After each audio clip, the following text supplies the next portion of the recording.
It doesn't have to be pretty as long as it is a W.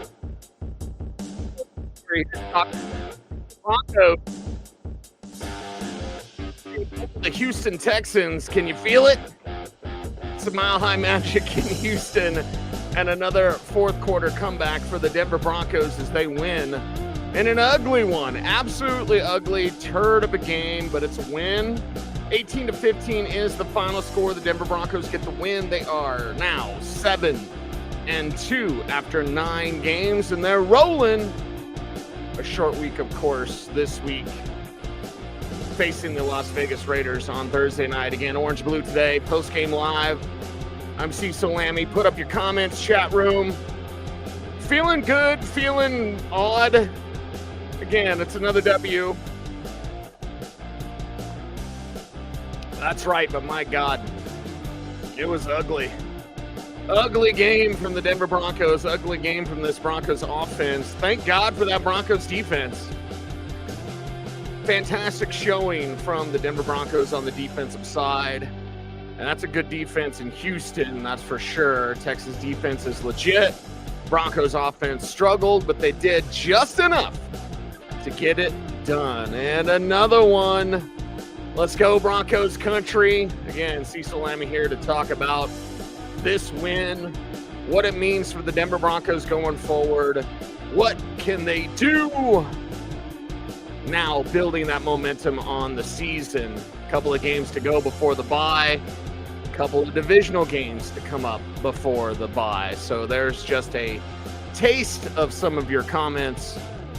I'll get some more of your comments as the show rolls on. Cecil Lammey here to talk about the Denver Broncos getting that win, and thank goodness for that defense. Again, there's going to be days like this. It was officially terrible out there for the Broncos. I mean, my God, it was bad. It was a bad day for Sean Payton. Why you're not running the ball more, I have no idea. Sean Payton did not look very, very happy as soon as the headset was taken off of him. And Will Lutz hits that game winner. By the way, do you still believe? Do you believe? Yeah, I wish Sean looked that happy out there because he didn't look happy at all. And I wouldn't either. Your offense stunk up the joint, and it's you, Sean. Bo needs to make some more throws, and we can talk about those throws. I'm not going to let Bo Nix off the hook for playing a poor game. But I'm also not going to let Sean Payton off the hook for calling a bad game. Thank God for that defense. Thank God for Vance Joseph and those Broncos defenders getting it done. VJ, thank you. Thanks, VJ. Needed that one. Needed it. The defense to come through. I don't care. Of course, without CJ Stroud, Davis Mills, doesn't matter who you're playing. You got to get the job done. The Broncos defense did just that. So it's a win, and it's a win that shows, again, fourth quarter comebacks are a thing with this team. What were they, 1-6 last year in such games? I believe I heard the broadcast say that, and Moose Johnston say it before that game, before I clicked it off to do this show, so we could celebrate a Broncos win as they're rolling. So I want you to raise your hand. Literally raise your hand. And the chat room, give me some hands up as well, because were you worried at all? I wasn't. And I want you to raise your hand because of the way this team has won. What can we learn from a crap game? All right. I can go on and nitpick about this game, or I can say, okay, what did we learn?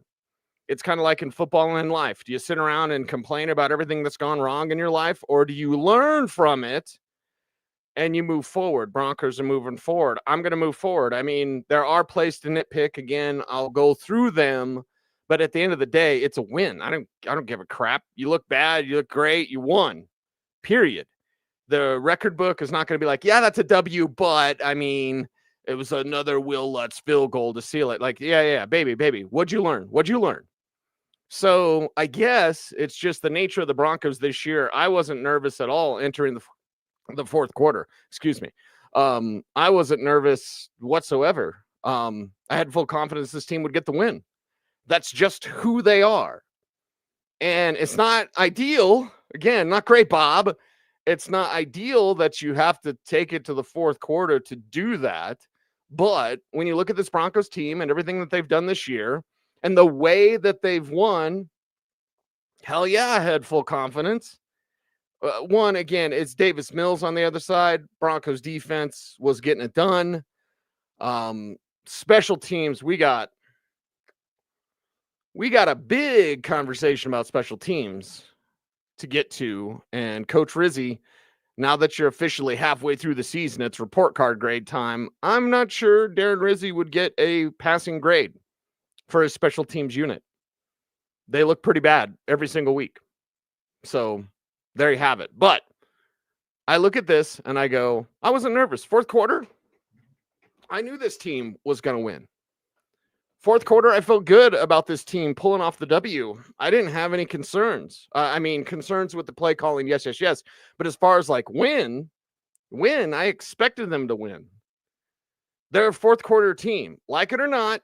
And this is why, and I urge all of my friends, maybe even one of my co-hosts and Josh Dover, because I saw Dover losing his mind on Twitter. Let's all put the phones down and enjoy the game. Because, yes, we have concerns about Sean Payton, but I saw a lot of people losing their minds. My man Zach Bye was going after people. Oh, what are they doing? This is the terrible. Yes. Did they win? Well, the answer is yes. Oh, okay, yeah. All right. Learn. Complain or learn. What do you want to do? I don't want to sit around and complain. I want to learn. You've got to learn to run the ball earlier. You've got to learn to set up Bo Nix better. Bo Nix has got to learn how to hit some wide open receivers. He's also got to learn some chemistry with Evan Ingram because, boy, those two don't seem to be on the same page. And it was a game where it's a very strange game plan. Very strange for Sean Payton. What works against Houston is you spread them out. Trips formation actually is their Achilles. And how many times the Broncos actually run trips? 3 receivers on one side. I could count on one hand of a bad woodshop teacher. That's how many times they ran trips. So trips is the formation that gets the Texans the most. And the ground game is how you can soften up the Texans. The Broncos ran it 23 times for 100 yards. And at the end of the day, you're going to look at that 15 carries for JK and be like, 15 for 61. Okay, it gets like 15 to 17 every single week. Yeah, but this is a game he could have got 20. The way to beat the Houston Texans and the most efficient way is something that the Broncos didn't do today. So they made it hard on themselves for whatever reasons. Could you go spread? Yes, of course you could. You could go spread, and you could you see the proliferation of 12 and 13 personnel. That's 2 and 3 tight ends. It's always the first number is the number of running backs. The second number is the number of tight ends. So 12 personnel is 1 back, 2 tight ends. 13 personnel is 1 back, 3 tight ends. So across the league, teams are doing 12 and 13 more because then you get defense and base. The Texans run nickel defense 77% of the time, top of my head. So in 77% of the time, they have a lighter look. Run the ball, but you spread them out so those athletes have to travel more of a distance. How many bunch and like compact formations did we see from the Broncos? Like, you were making it easy for them, Sean Payton. It was so weird because we're halfway through the year. There's plenty of film on the Texans. The Texans defense is really good. Don't at me, bro. Okay, but the film is there. The analytics are there to know that you spread them out, spread them wide, run the ball. Bo Nix should have had 7 carries today. I don't normally call for that. And of course, people always bring up cautionary because look at what happened to CJ Stroud. CJ Stroud should have slid sooner, or he should have not slid and dove for that thing. And again, nobody wants him to be concussed. Nobody's rooting for injuries, but Chris Abrams-Drain, that was a legal hit. I'm glad they picked up the flag. The Texans were trying to go at him. Like, no, Chris Abrams-Drain made a hell of a football play. So CJ Stroud needs to commit a lot sooner if he's going to give up. A lot sooner. He's got protections from the league to do that. But he tried to push it for the first down. Anyway, getting off track. The reason why I'm talking about this is because I understand some were against Bo Nix getting such a look, right? Bo Nix getting so many carries. He should have had double the amount of carries he had today. They should have used RPO Bo, and they should have used spread formations and ran out of it. J.K. Dobbins should have gotten fed. But J.K. still, even not really getting fed, 15 for 61, 4.1 a carry, only a long of 12. Bo Nix did take off to run, sweet 25-yarder that really helped seal the deal on this. 3 carries, 36 yards. Again, he could have had 6, 7, maybe as many as 10. And again, I don't normally call for that, but I'm looking at how you beat the Texans. Spread them out, run the ball. They didn't really, they used condensed format. I think I said something else earlier. They used condensed formations. And I'm like, you're playing right into the hands of the Texans. They have incredible athletes at all 3 levels of the defense. And that's why they can play lighter. That's why they can send 4. They don't really blitz a whole lot. Bo Nix is great against the blitz. His numbers back that up. I talked to Bo about that last week. Bo didn't even know his numbers were so good. Before this game, and I'll look at the advanced data, but before this game, it was 7 touchdowns, no INTs, 63%, 67%, whatever it was, completion percentage against the blitz. He was really good, but the Texans don't blitz. So team that doesn't blitz and they play lighter, you spread them out so they have distance to cover, and you run it up the gut. J.K. Dobbins should have had 20 carries today. You could have made yourself a lot easier on the old heart medication, right? What is it? Wolf of Wall Street. They do that on the chest, right? Okay, Broncos country. Is your heart beating? I know mine is. But again, when it entered the 4th quarter, I was like, oh, they got this. They got this. One, it's Davis Mills. C.J. Stroud's in that game. That's a different outcome, in my opinion. Broncos didn't play good football today. The offense specifically. Defense did. Some issues here and there. Of course, Alex Singleton, whatever. But it's a W. So are you going to complain or are you going to learn? Because everyone falls in the same damn trap every single week. And I would urge Broncos country, not because I know more than anyone else, just because I don't want a bunch of gray hair. And this Broncos team is going to give you a bunch of gray hair, right? I'm already old. I don't need to show it with gray hair. No, I don't color my hair. I might use some touching on my beard. But anyway, like, I don't want the gray hair from stressing out over this is wrong and this is wrong and this is wrong. Did they win? Yes, they did. Now, what did you learn? Could have been a hell of a lesson. You could have got your butts kicked by this Texans team. Thank God for that defense. So again, when I look overall at this contest, I go, it's not great, Bob.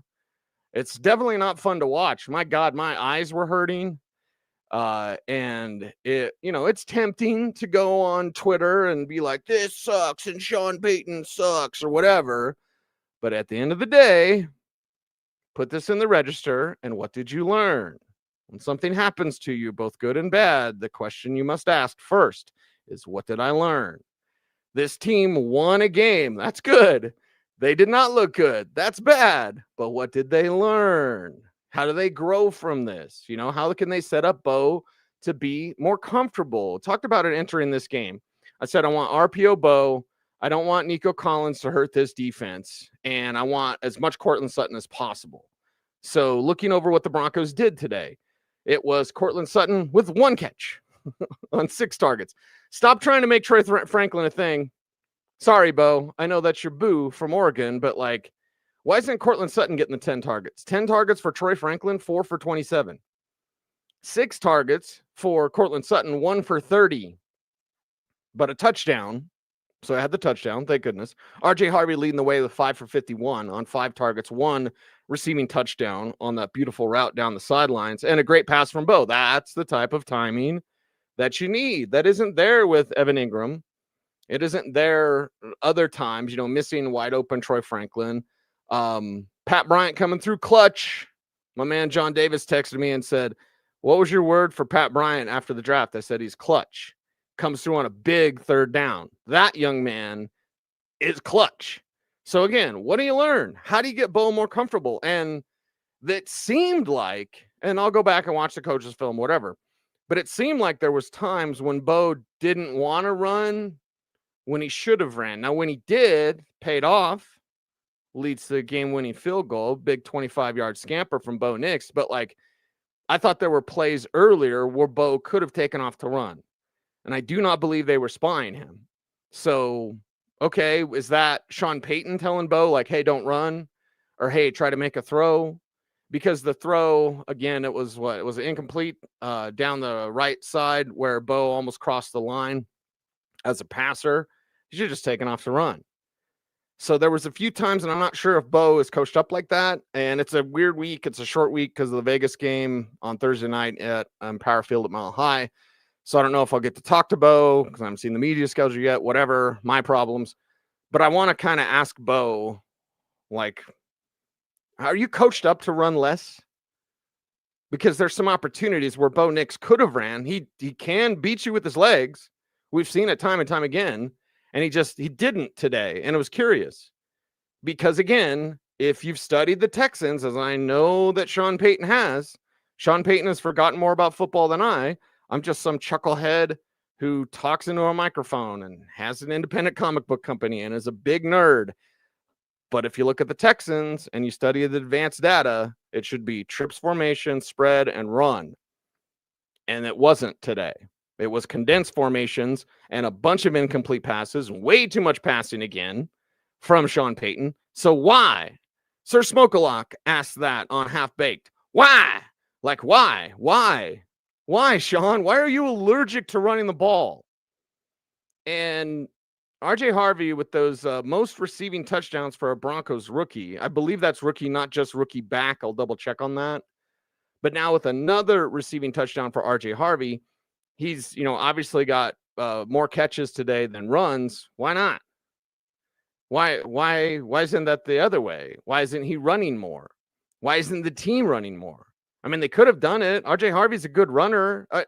RJ Harvey, people will do the Sproles comparison, and Sproles was a very, very good back. There's nothing wrong with Darren Sproles, but he wasn't a guy that you want to send inside.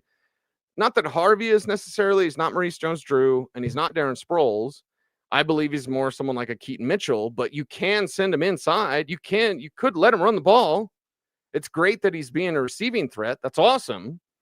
But this team could just hand it off to JK and RJ and be fine and set up Bo on some easy play action looks. Set up Bo where the timing with Evan Ingram is better, where those downfield passes to Troy Franklin, they're not just set up by the play design, because Sean, of course, is very egotistical about his play design, getting guys open. Yes, he is getting guys open. Bo's either rushed to throw and missing them or just missing them outright. If you ran play action, got him on the move, Bo Nix can throw on the run with the best of them. I just think it makes more sense for this Broncos team to emphasize the ground game, and there seems to be a refusal to do that. And I understand the normal answer from Sean Payton is usually, well, we need to have more plays. All right. That's the standard answer. I already know what it is. I already know what the question, like, hey, coach, why aren't you running the ball more? Well, hey, and here you go. There's your 60 plays. NFL plays this year are down in terms of number of offensive plays that you get to run. The average is around 60 to 61. Broncos was 60 today. And of course, God, math. Yes, 60. So you had your 23 runs, you had your 37 passes. Okay. Could you have had 30 passes and 30 runs? Yeah, you easily could have done that. In fact, you probably would have won this game with an easier fashion. But a win is a win is a win. And that's not making excuses. That's not letting them off the hook. They can't play like this and expect to beat Kansas City. You have this garbage game plan that comes out and you don't execute and you throw interceptions. You have off passes. You have way too many pass plays. And again, it's Sean and Bo. Bo's not off the hook. Sean's not off the hook. It's both. And it's not just one. And for the love of God, everyone stop with the like Bo Nix sucks takes or Bo Nix is Tebow. I've seen that floated around by some people. That's just stupid. Don't do that. Don't be dumb. Don't be in a cult. Don't say that Bo Nix is Tim Tebow. Now, is it Tebow-like because they win at the end? Yes. But the throw that he made on at least the 2-point conversion, if not the one to RJ Harvey, I mean, we know Timmy couldn't do that. It's people trying to take a shot at Bo Nix just for taking a shot at Bo Nix, and that's stupid. Don't do that.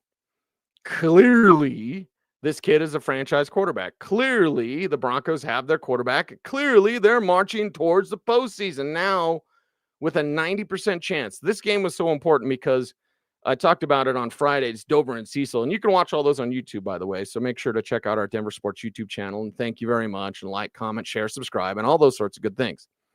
But on Friday, I said, PFF said if the Broncos win, it's a 90% chance to make the postseason, and if they lose this game, 64% chance. So huge sway, absolutely huge in the Broncos' favor. They're going to the playoffs. Most likely, unless things fall apart, whatever. But they're going to the playoffs. What is their record? I had them at 13-4. Some people had them at 10 or 11, which I think is riding the fence. I think that's baby talk, man. That's like, hey, they're just barely better than last year. No, they should be way better than last year. And 13 puts you in that very good / elite territory. You win 13 games, you're doing something right.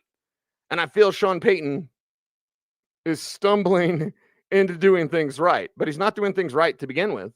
You can't face a team in the postseason. Name the team. Colts, whoever. Just give me a playoff team. The Patriots, right? The Bills.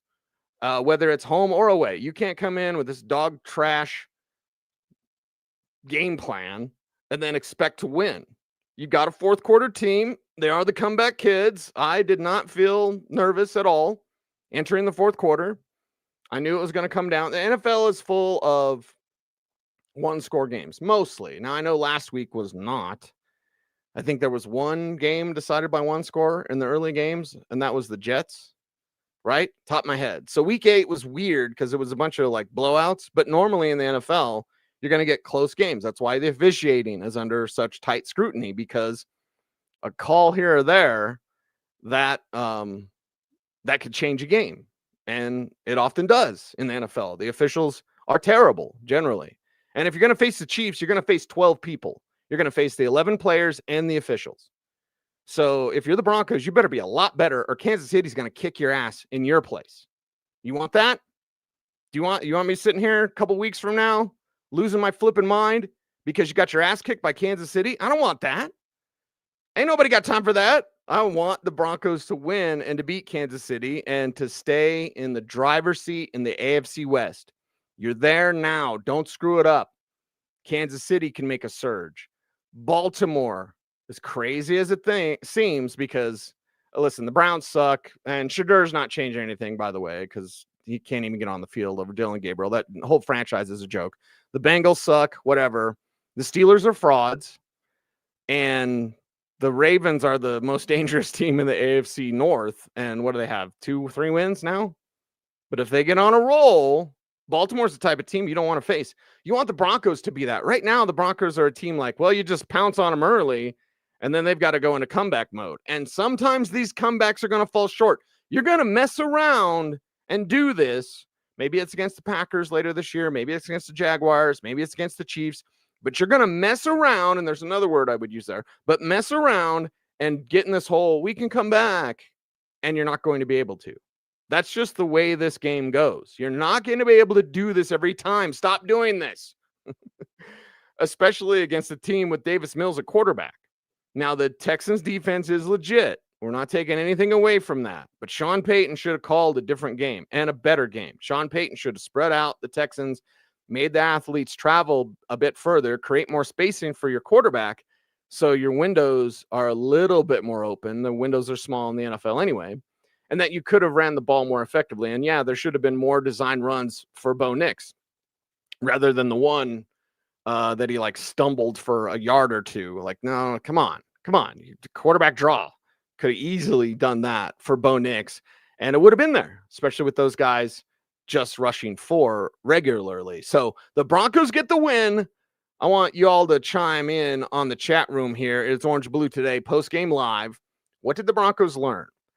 I believe they've learned that Bo Nix needs to be as comfortable as possible. How do you get him there? You run the ball. I believe that they're forcing stuff to Troy Franklin, and if that's Bo's decision, then someone needs to tell Bo to stop doing that. Cortland Sutton needs double-digit targets. Troy Franklin does not. Troy Franklin is not the number one. Troy Franklin will not come through in the clutch in the way that Cortland Sutton will, or maybe even Pat Bryant. Troy Franklin's a nice speed piece. I don't need to see him on an end around. What is that? What is that? Mason and I talked about it on Saturday's OBT. Like, hey, your end arounds with Marvin are kind of gone. You could probably do it with Troy, but it didn't look good with Troy. So why do it again? And Sean Payton went back to, well, I know what's going to get him, guys, a screen. The screen game, it's asinine to continue to go to something that really doesn't work, really hasn't worked most of the year for the Broncos. There's a player or two, yes, but screen games don't work. The stupid end arounds, unless it's Marvin, I don't really want that at all. I want more touches for RJ Harvey. I want more targets for Cortland Sutton. And obviously, he's got to come through. Can't have the drops.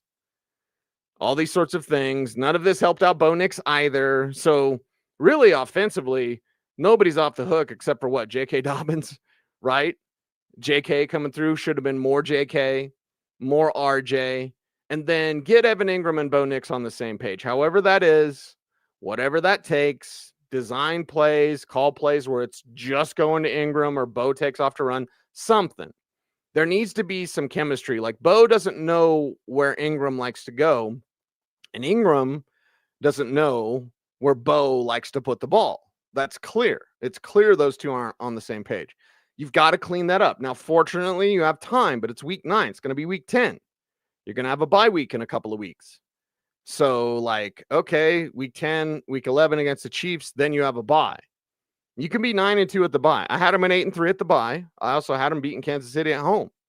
So take care of the business against the Raiders at home Thursday night. Don't mess around and let that one get away from you, from a team that you should roll. You need to have better game plans. You need to be sharper so that when you face, an elite level offense like Kansas City, you're not a turtle on your back. You're not just floundering until the fourth quarter and then you turn it on. You could turn it on before then. And in fact, you can start hot. We've seen it, not very often with this team, but you can start hot. Would be nice if the Broncos did that. So we'll see if they can do that going forward. Game against the Raiders Thursday night again. So my ask, if I may, for Broncos country today is merely, okay, complain, yes. Sean, yes. Shake your head, your fist at the heavens. Yes, you can do all those things. But what did you learn? What did the Broncos learn? What are they not learning? I think that's also part of the conversation because 9 games in, Sean Payton's not learning. He needs to run the ball. And again, when Bo Nix starts out 0 for 5, like, come on, man. When it's clearly going, J.K. Dobbins, 6 yards of carry. Just feed him the rock. Let him go. And we'll see, what are they learning? What are they not learning? The NFL will give you your lessons. You avoided getting a painful lesson today. Man, you played like crap. Broncos offense played like crap, still got the win. There's a meaning there. There's something important there. But at the same time, this is about postseason success. Greg Penner's even said that. He's told that to Andrew Mason. We've talked about it a million times on the radio and on YouTube.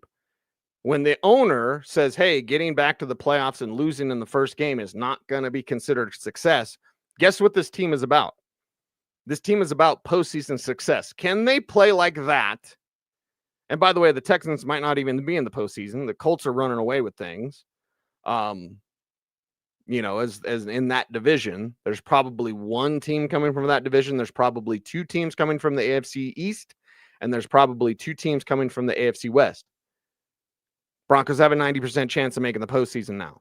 I think that's very, very important to talk about, to discuss, and to break down here on Orange Blue Today, Postgame Live. So I want to know. Complain, yes. My ask is merely this. What did you learn? What did you learn? I think that's what we all should be talking about because I'm not really going to complain much about a win. I'm going to talk about what didn't happen. But I'm not going to complain about a win. They won. I'm not even saying that they're lucky they won, but you've got to play better because you're bound for the postseason. You're bound for the postseason. You want to be clicking on all cylinders. Now, you don't want to peak too soon. Plenty of teams have done that across the league. I always bring up the stupid Ravens in 2012 when they fire Cam Cameron. They insert Jim Caldwell. Broncos beat them, by the way, in the regular season that year. They fire their offensive coordinator. They insert Jim Caldwell, who's not a visionary at all, but they just went from 90s ISO routes that Cam Cameron had to Jim Caldwell, very basic offense, and let Joe Flacco go downfield.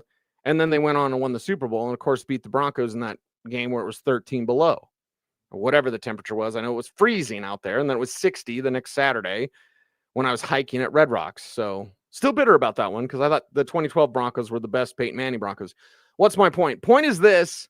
You need to get hot at the right time. That Ravens team got hot in December. I think the Broncos beat them in November that year, and then they fired their OC, and they get hot. So Broncos they certainly aren't hot right now. They're just so hot. They're not hot right now. You want to ramp it up as the postseason gets here. You want to be playing your best football entering the postseason. And they have not done that outside of what? Dallas game? Quarter against the Giants, quarter against the Eagles. You got to play better if you're going to go farther. I should trademark that. Make a t-shirt out of it. Hey, it's Orange and Blue today, post-game live. I'm going to get to your comments in the chat room right now.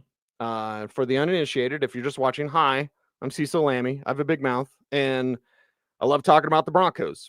I rant for 30 minutes, then I take your questions and comments for 30 minutes, and we wrap this puppy up, and we move on to the next one. We're moving on to Vegas.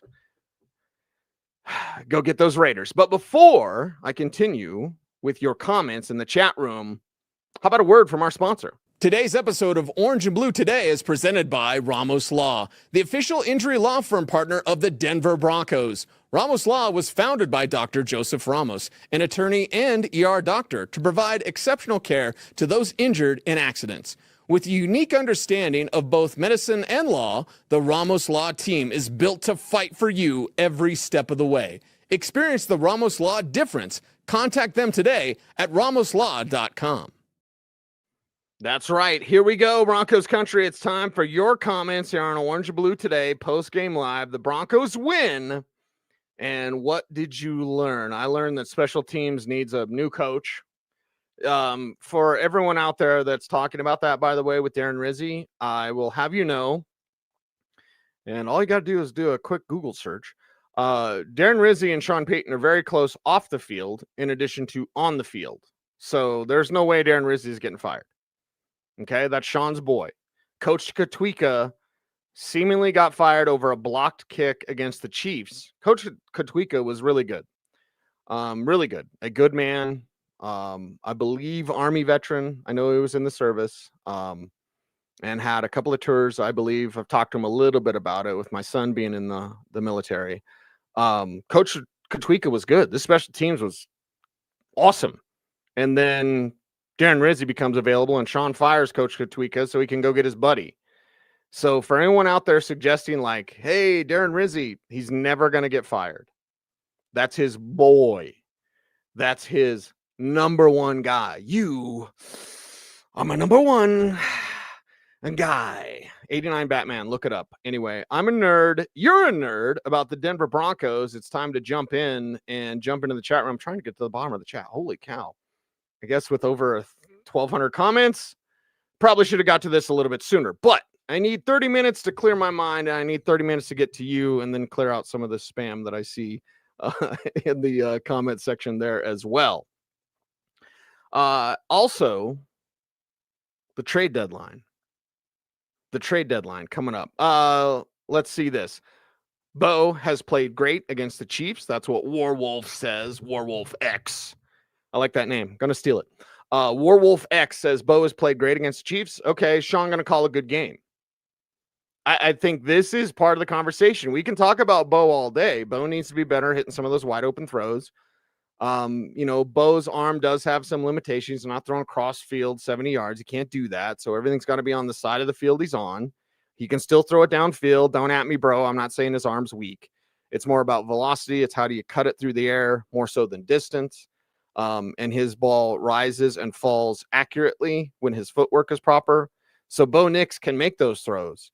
Bo Nix has played great against the Chiefs Warwolf X, but is Sean going to call a good game? I trust the Broncos and Bo Nix to win it in the fourth quarter. I was not worried at all. And again, now that I'm getting your comments, please raise your hand if you weren't worried like me, because I wasn't worried. Fourth quarter, I was like, oh yeah, they're going to win. They're going to win. It's Davis Mills. Texans offense can't do anything. Broncos offense will get going. You're not going to stay down the entire game. Most of the game, for the love of all things that are holy, most of the game they were down, but they got it rolling and they got the W. Bo has played great, but will Sean call a great game? It's going to take both. Because I know Pat Mahomes is going to play great, and I know Andy Reid's going to call a great game. Sean, you got to call a great game. Definitely need Mims for special teams. Man, was Marvin Mims missed today. Michael Bandy, sorry. And I've spent some time talking about Michael Bandy, and I won't spend a whole lot, but like when you're good enough to just barely be making it in the league, that's got to be frustrating because you're a good football player. Michael Bandy's a good football player. He's a million times better than me or whatever I have to say, but like he's good enough to barely make it in the NFL. He's not good enough to play. And I think that was completely obvious. I felt nervous not entering the fourth quarter. I felt nervous anytime there was a kick. I'm like, Bandy's gonna muff it. Harvey and Bidet, what were they doing that one time? Remember, they were showing on the kickoff and they're like back and forth, like you this, who's on first? Like, what are they doing? Why is there confusion right before the kick? And Marvin Mims getting injured on a play where there was a substitution problem. Coach Rizzi, you got problems. And he's never going to get replaced because he's Sean Payton's boo. It's his number one guy. So that's not going to happen.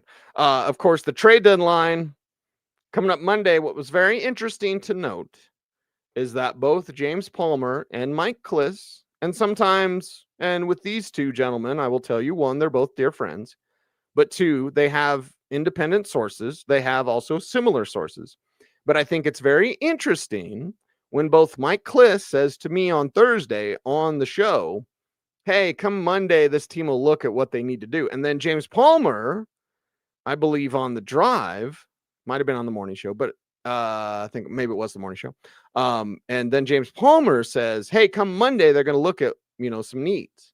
I asked Sean Payton 2 weeks ago, like, where's the trade market in this? And he goes, we got a couple things to look at, but we're happy with what we have. Well, what are those couple things to look at? Is one of those a wide receiver? As Utah mentions here, Waddle, Breece Hall. Man, they'd run the ball a little bit more of that Breece Hall and J.K. Dobbins. That would be spectacular. I don't think it happens. Anything is possible. I don't think that happens. If they were to get it back, it'd be someone more like Khalil Herbert or something, which you probably wouldn't trade for Khalil, unless if you did, it'd be like a conditional 7th rounder.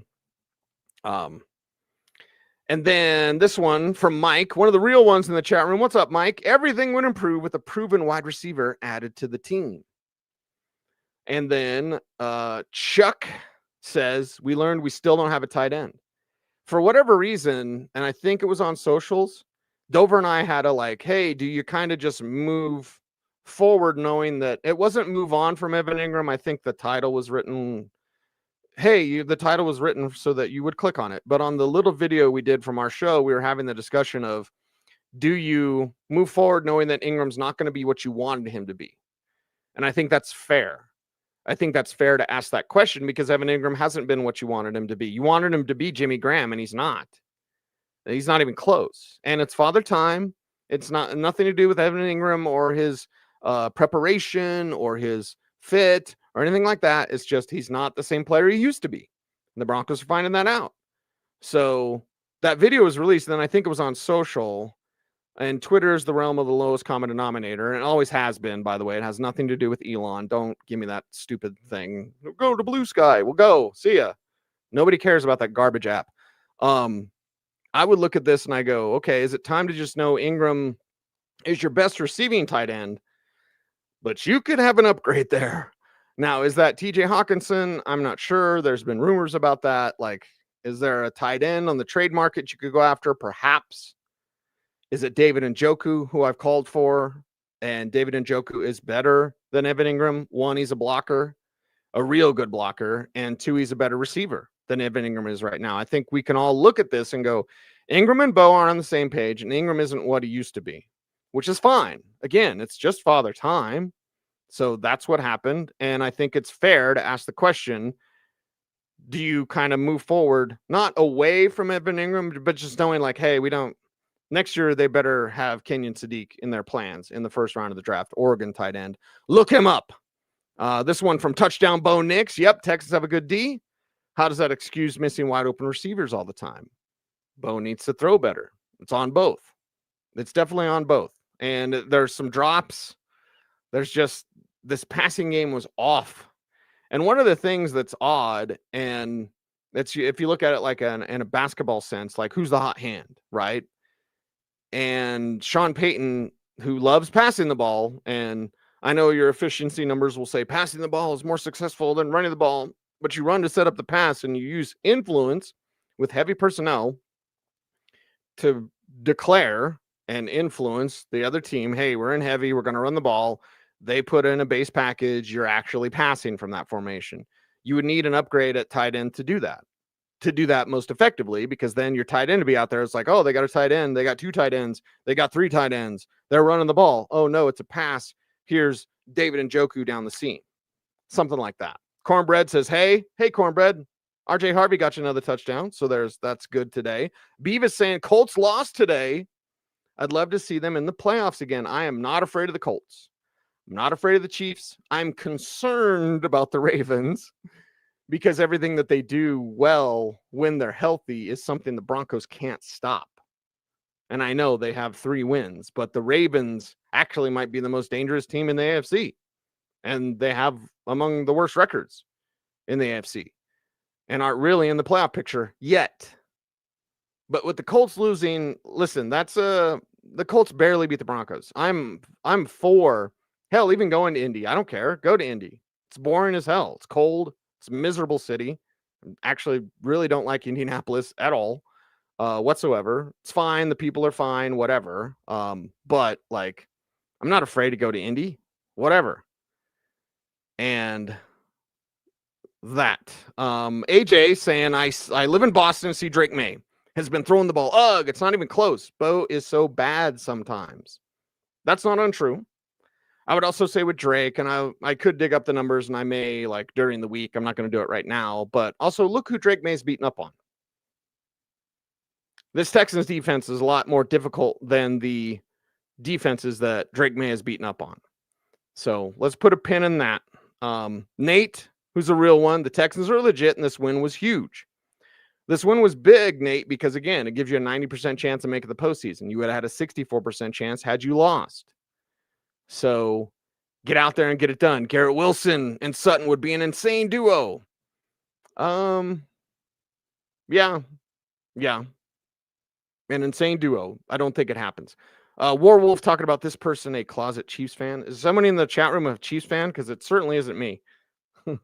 It certainly isn't me. Not at all. In fact, other than Tech 9 and Texas barbecue, take that, Kansas City. Texas barbecue is better. Yeah, I don't like Kansas City. I don't like Kansas City at all.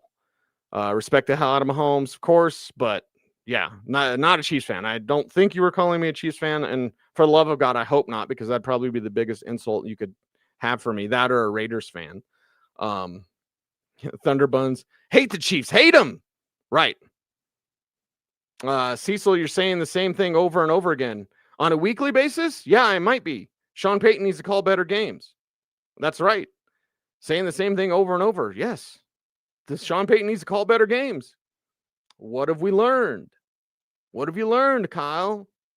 Kyle, have you learned that Sean Payton is getting better as a play caller? Because they need him to be. And he needs to recognize what a team's weakness is. You spend all week preparing for this opponent. You should have known that the Texans are weak against spread runs. And we didn't see that. We saw condensed, barely runs and way too many passes that were off the mark, falling short, getting intercepted, and just not as good as they need to be. And then here comes Rick's trick. After the bye, we will hit our stride. That's the hope, Rick. Now, a couple of weeks to do it. I was hoping, perhaps foolishly so, that the Cowboys game would kind of spark this team forward, where they would spark forward and like all of a sudden they're rolling, and all of a sudden, and not every quarter is going to be perfect, but instead of 4 bad quarters and then a drive at the end, or 3 bad quarters and then an okay fourth quarter, you would have like 3 really good quarters and then 1 quarter where you're a little bit off, you're kind of learning, then you just at halftime and you come out and you're hot and everything's working. We didn't really see that. So I was hoping that after the Cowboys game, we could start to see more good football, consistent football. The Broncos would put themselves in position, again, 9% chance to make the playoffs, but you're going to be one and done if you play like this. You're going to be one and done if Sean Payton calls a game like this. And so that's the thing. Are the Broncos going to get some help at the trade deadline? Run the ball. That's what Debo says. Run the ball. Packers and Lions lost today. I saw the Packers lost to the Panthers. And again, I'm been Broncos heavy, so I haven't really taken a peek at everyone else around the league. But yeah, it is hard. The NFL is hard. This type of game, I mean, it's not ideal. You want the Broncos to roll every single week. You want Bo Nix to throw 4 or 5 touchdowns. Yeah, that doesn't happen. But what did you learn? Oh, God, we should put this to a song. Somebody do that with AI. I want to know what run is. Yes. 3-0 Super Strat. Be careful with your usernames because, like Rock and Burgundy, if it's on the screen, I'm going to read it. So, yeah, I want to know what the run is, too, because it would be great. You have one of the NFL's best running backs, and you just don't run the ball enough. I guess Matthew brings up a point here. The only excuse for not running the ball is the fear of keeping JK healthy, maybe fresher legs for a long playoff run. Matthew, I would tend to agree with that sentiment, but at the same time, knowing how tough it is, knowing how the Texans are weak against the run when you spread them out, Sean Payton didn't do that. I would say if you're worried about JK, what's the old Sam Kinison line that I can't use? If you don't trust it, why are you messing with it? I'm paraphrasing there, but like, if you're worried about JK staying healthy, why didn't you have a better plan behind him? You're clearly not giving RJ the ball. Tyler Bidet, I don't need to see Tyler Bidet on the field. Sorry, it's super mean, I know, but I don't care. He doesn't do anything when he's out there except mess up. Maybe once in a while he'll make a play, but like, if you've got JK and you're really, really worried, we can only give him 15 carries. Okay, I get that. His injury history would tell you that. So, Matthew, you are technically correct. But at the same time, I could also say, well, why don't you have a better plan? Marvin Mims misses this game, and your special teams looks like crap. Imagine if J.K. Dobbins had to miss a game, and we want him to stay healthy forever. But, like, you have to be set up in a way that it's next man up. You don't have it. You want to give Tyler Bidet 15 carries? RJ should be getting more carries. That's the answer. Or trade for Breece Hall. But like, JK, I get it. Hey, JK, fear of his injuries. That's interesting. That makes sense. But at the same time, you need to have a plan. And they don't. Except limit JK, which certain times you're going to have to feed him. You're going to have to. And we'll see if the Broncos can do just that. Looks like T-Dog saying the Chargers barely won. Again, I'll look at all the other box scores here in a little bit when I do my next show after this one. Yeah, Sean Payton definitely outthinks himself. Still my coach, but he does, to be honest. That's right, Jermaine, and that's fine. Like, being a fan isn't just being a fanatic. Being a fan is also being able to go, hey, Sean Payton could have been a little better today. Hey, Bo Nix could have been a little better today. I think that's all fair. None of that's unfair. It doesn't make you a hater. Doesn't mean you're not a fan. It just means like, hey, Sean, why aren't you running the ball? Hey, Bo, why are you missing throws? And hey, receivers, why are you dropping passes? It's a lot here. It's a lot. Other than JK, I can't really, and Pat Bryant coming through with the big clutch third down, but like, yeah, there's a lot of players on this offense that could be sharper, more precise. Touchdown Bo Nix says, I can't stand the spade base.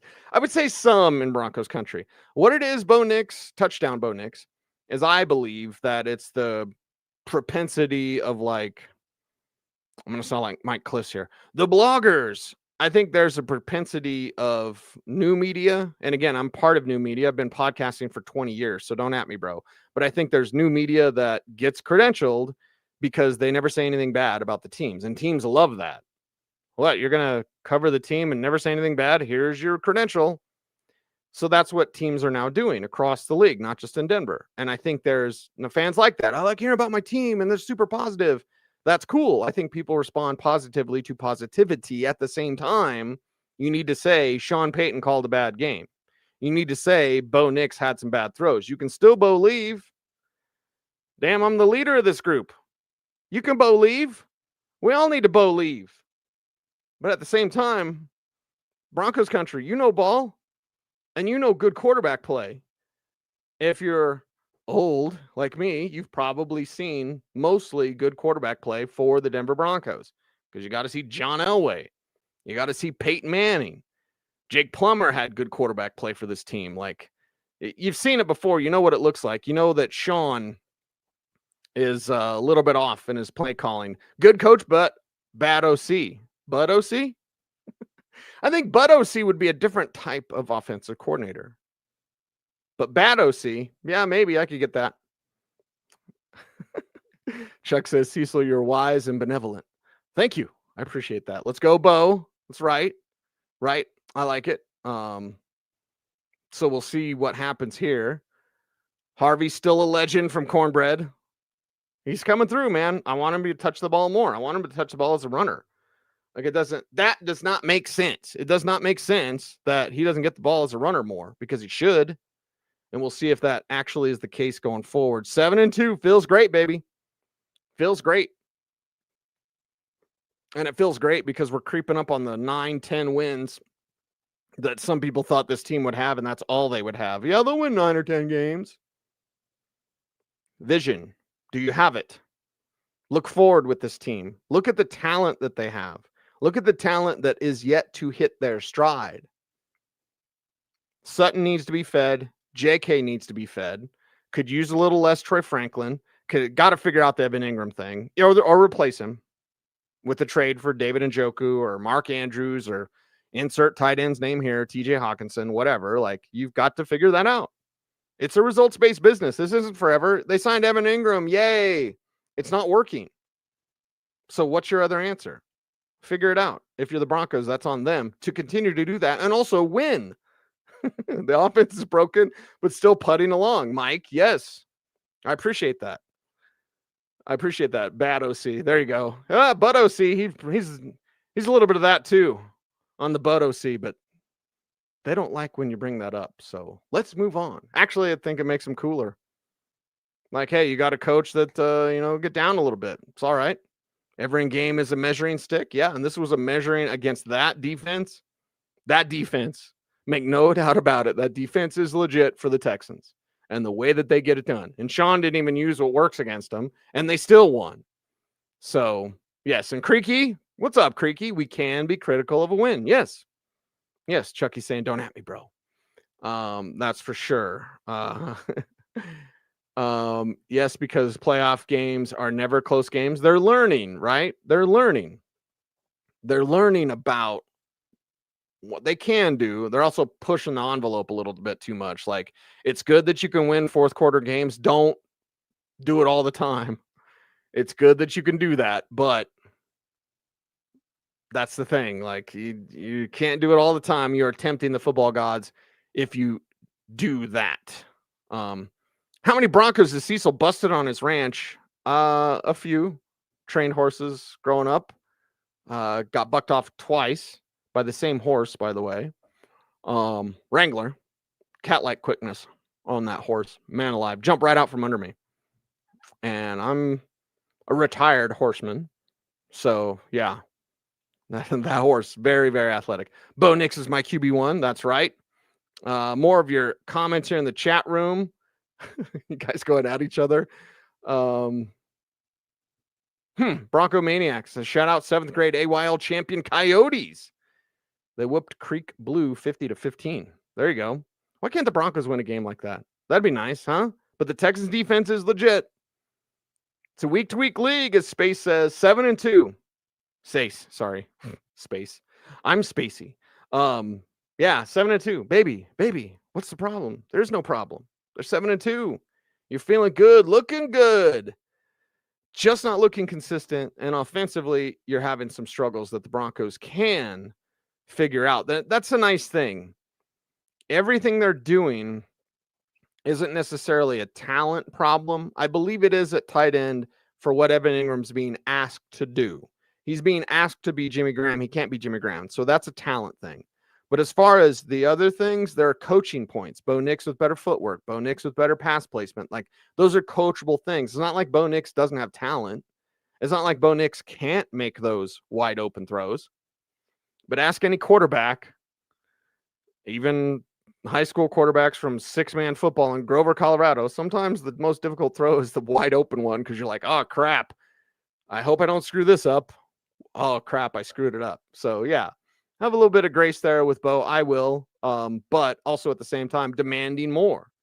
Bo Nix is a franchise quarterback. You demand more. Bo Nix, clear QB1. Demand more. You know, and again, is it unfair to compare him to Peyton Manning and John Elway? Yeah. But he's a quarterback of the Broncos.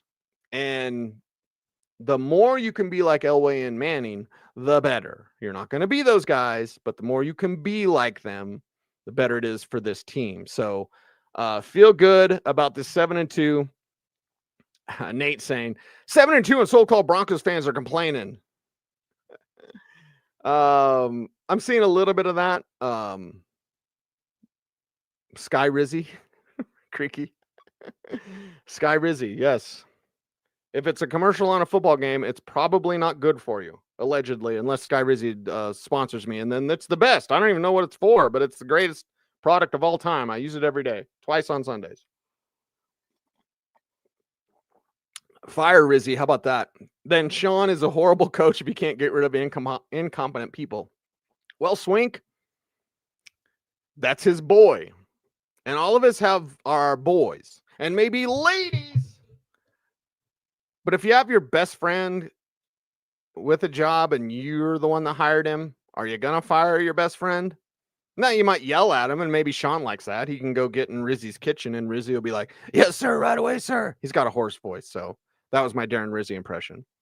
But, like, maybe Sean will do that, and then he likes that because Rizzy will take a chewing. And in life, you got to learn how to take a chewing. I'm not promoting verbal abuse, but, like, you got to learn how to get cussed out and hear the message and then respond. That's the thing. Intention is useless. Action is everything. So, like, I won't say intention is useless. You have to think about it before you do it. But, like, think about being better, Darren Rizzy, because you're not great. And then T-Dog. Yeah, if you're waiting for Rizzy to get fired, don't hold your breath. Don't hold your breath. Crawshaw, Rookie of the Year. Yeah, maybe. I'll look at my buddy Mark. He sent me a text during the game, and I thought it was awesome because Crushaw. So shout out Mark. He says best player on the Broncos is Crushaw instead of Crawshaw. Yeah, kid was absolutely hammering those punts. So fantastic. That is great. That is awesome, and that is lovely. So there we go. It is Orange and Blue today, post-game live. My phone made a noise, and I don't know why. Anyway, I will be wrapping this thing up in just a couple of minutes. Appreciate everyone for coming out and dropping the comments down below. The live chat is awesome. 9-2 by the bye, Chucky. Let's do it up. Bo needs consistency, Creaky. That is correct. So let's see if they can get that done. Creaky says 15-2. Hey, Adam at 13-4. People thought I was crazy. So Creaky, you're crazy, man. You got a dart in your neck. You're crazy, but I like you. You got to grind out some wins. It's not going to be perfect. Look around the league. No team has been perfect or dominant all season. It's that league now, whether that's good or bad or whatever. It's that league. You've got to win the war of attrition. So there you go. It is Orange Blue today, post-game live. Comments down below help the algorithm and tell people that you like us. You really like us. So make sure to like, comment, share, subscribe, and hit the notification bell so that you never miss a vid and watch Orange and Blue today, Monday through Friday at 5 p.m.-ish Mountain Time with me and Andrew Mason. Talking about all things Denver Broncos. We appreciate it there with all of you checking us out here on Postgame Live. So drop your comments down below. What did you learn? That's the answer I want. What did you learn? And if you want, give me a final record. I got them at 13 wins. I've had them at 13 wins since April. Am I crazy now? Yeah, maybe. For sure. But what's your win total? Drop it down in the comments below. Give it a like, comment, share, subscribe, hit the notification bell so that you never miss a vid. I am Cecil Lammey saying, here's some Mike Patton. Thanks for watching. Stay tuned and stay frosty, Broncos country. Let's go.